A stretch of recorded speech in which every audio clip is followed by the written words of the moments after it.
Alors aujourd'hui, on va voir qu'est-ce qu'on peut faire avec le graphique de position en fonction du temps dans le laboratoire MRUA, c'est-à-dire mouvement rectiligne uniformément accéléré, un mouvement où il y a une accélération. Alors voici le graphique que c'est supposé donner de la position en fonction du temps. Donc on note qu'il y a une légère courbe dans ce graphique-là, ce qui fait qu'on va devoir le traiter un petit peu différemment de ce qu'on a vu dans le cas du MRU où c'était une droite. Donc la première chose qu'on va vous demander, c'est de tracer une droite qui part du point 0 jusqu'au dernier point, dans votre cas jusqu'au 12e point. Alors ça va donner celle-ci, la ligne rouge qui est là. On vous demande, comme dans ce que vous avez fait dans l'autre laboratoire, de trouver la pente de ce graphique-là. Donc en faisant tout simplement delta Y sur delta X, comme on a vu jusqu'à maintenant. Bien sûr, dans notre cas, c'est pas Y et X, c'est plutôt delta X sur delta T. Donc, c'est pour ça qu'on vous demande de comparer cette pente-là à la vitesse moyenne, parce qu'on avait déjà vu que delta X sur delta T, ça nous donnait la vitesse moyenne. Donc, pour ça, c'est pas vraiment nouveau. Ce qui va être nouveau, c'est ce qu'on vous demande de faire ensuite. On vous demande, en plus de cette droite-là, de tracer des tangentes. Parce qu'en fait, dans le graphique de position en fonction du temps, on le savait qu'on pouvait trouver c'était quoi la position de notre mobile à n'importe quel moment.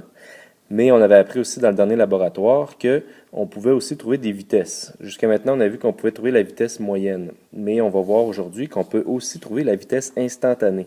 C'est-à-dire à n'importe quel moment du déplacement de notre mobile, on peut trouver c'est quoi la vitesse à ce moment-là, c'est-à-dire la vitesse instantanée. Le problème, c'est que jusqu'à maintenant, graphiquement, ce qu'on a vu, c'est qu'on pouvait calculer ça avec une pente. Et quand on a une courbe, c'est difficile de calculer la pente à un point précis parce que la pente n'est pas constante, elle change constamment. Donc, il faut utiliser ce qu'on appelle les tangentes. Donc, on vous demande de tracer une tangente à 2 points dans le graphique. Voici ce que ça donne. Donc, les deux lignes rouges, c'est 2 tangentes que j'ai décidé de tracer ici pour le point 2. Et pour le point qui est ici, qui est le point 10. Donc, les tangentes, comme on le remarque, c'est des droites. Des droites qui ne touchent à la courbe qu'en un seul point, c'est-à-dire le point qui est désigné là, par la flèche, le point ici, notre point 2 et notre point 10 qui est plus haut. Nos tangentes, s'ils sont bien tracées, ne toucheront à la courbe qu'en un seul point, c'est-à-dire qu'ils ne passeront pas à travers la courbe, ils ne la couperont pas. Et si on regarde de chaque côté du point qu'on a choisi, la tangente a l'air de s'éloigner de la courbe avec à peu près la même variation, si on veut, qu'on regarde la première ou la deuxième tangente. Donc, si c'est ce qu'on observe, ça veut dire que notre tangente est bien tracée. À quoi ça correspond, cette tangente-là? En fait, c'est un petit peu comme si on faisait un zoom sur notre courbe pour voir ce serait quoi la courbe de ce point-là si on avait agrandi beaucoup la courbe. Plus on l'agrandit, moins on verrait que c'est une courbe, plus ça aurait l'air d'une droite.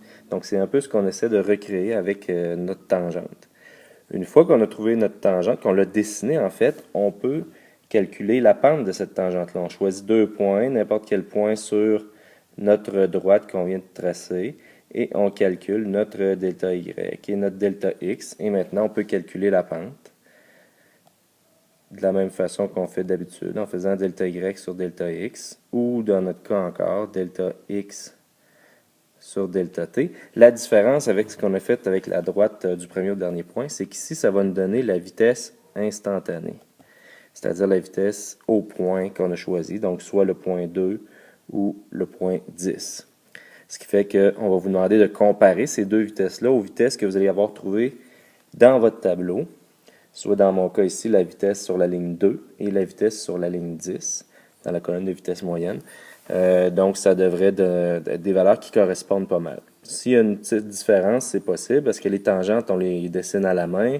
Donc, il y a une petite cause d'erreur ici qu'on met, parce qu'on trace ça un petit peu à l'œil. Il faut faire très attention quand on lit les coordonnées des points qu'on choisit sur nos tangentes pour bien les lire, pour avoir les bonnes valeurs. Une petite différence de quelques millièmes, ça peut faire une grosse différence sur la réponse qu'on va obtenir. Donc, dans le graphique de position en fonction du temps, pour ce laboratoire-là, vous allez maintenant être en mesure de prouver 2 formules, soit la vitesse moyenne et la vitesse instantanée.